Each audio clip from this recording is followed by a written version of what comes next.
Hello ඉතින් කොහොමද? Everyday blogs page එකට ඔයාලව සාදරයෙන් පිළිගන්නවා. එන්නකෝ යන්න අද මාත් එක්ක ගමනක්. මේ තැන ඔයාලා කලින් වීඩියෝ වලින් දැකලා ඇති. හැබැයි ඒත් ළඟට මේ විදියට කන්දක් උඩ ඉඳලා ඔයාලා දැකලා තියෙනවද බලන්න යන් එන්නකෝ මාත් එක්ක. ඉතින් අද නම් තනියෙන් නෙවෙයි ගියේ. ඔයාලා හැමදාම මට බයිනවනේ තනියෙන් යනවා කියලා. අද ගියේ අපේ ගමේ නැන්ද කෙනෙකුගේ ඒ නැන්දගේ ළමයි දෙතුන් දෙනෙකුයි එක්ක තමයි. ඉතින් එන්නකෝ යන්න මාත් එක්ක. ඒ තැනට යන්න තියෙන පාර නම් ටිකක් අමාරු පාරක්. ඉතින් අපි කැලේ කපාගෙන තමයි ගියේ උඩට. උඩට ගියාට පස්සේ යන්න ලේසි. යන්න තියෙන මුල් කොටස තමයි චුට්ටක් අමාරුනේ. ඉතින් ඔය විදියට හති දාගෙන අපි උඩට නැග්ගා. තව චුට්ටයි එන්නකෝ යන්න. ඒ තැනට ගියාම ඔයාලත් පිස්සු වැටේ. එන්නකෝ ඉක්මනට යන් අපි.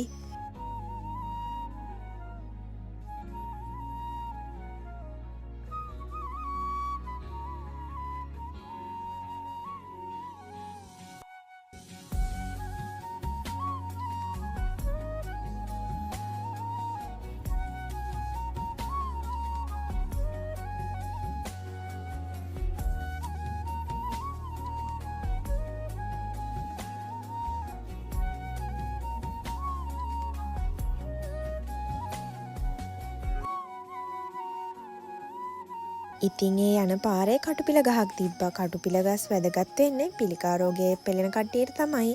ඉතින් ඒකත් මම වීඩියෝ කරගත්ත ඔයාලා දැකලා නැතුව ඇති කියලා හිතලා. මේ තියෙන්නේ කහට ගහක්. මේ කහට ගහේ ගෙඩි මම නම් මීට කලින් කාලා නැහැ. හැබැයි මෙයාලා කිව්වා ඒවා කනවා කියලා. ඉතින් මෙයා මට ගෙඩියකුත් ගෙනත් දුන්නා. ඒවා චුට්ටක් රහයි. ටිකක් ඒවා peerat වගේ. මම නම් පළවෙනි වතාවට අද තමයි කෑවේ. ඔයාලා මේවා කාලා තියෙනවද? දැන් ඉතින් ටික ඉර බෑගෙන යන්නත් කිට්ටුයි. අනේ බලන්නකෝ ඉතින් මේ පරිසරයේ තියෙන ලස්සන.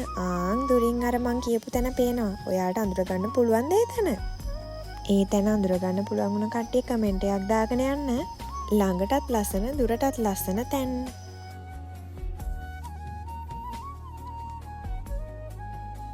ඒ පාර මෙයා මට ඇඹුල් peerat ගෙනත් දුන්නා.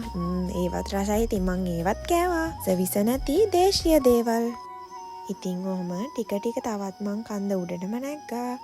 ඉතින් උඩට යන්න තවත් ලස්සනයි පරිසරය.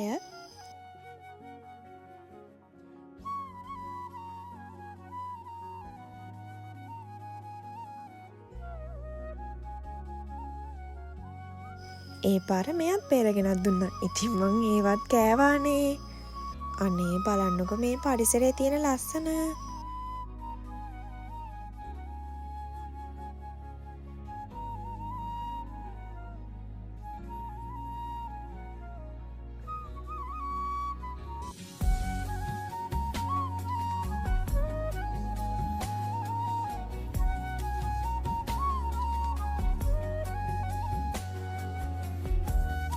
ඉතින් ඉර බැහැගෙන යන්නත් කිට්ටුයි. අපි දැන් ටික කන්ද පහළට බහින්න තමයි හදන්නේ.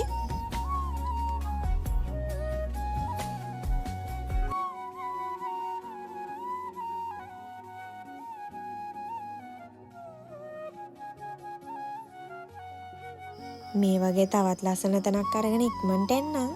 අදට ගිහිල්ලා එන්නම් එහෙනම්.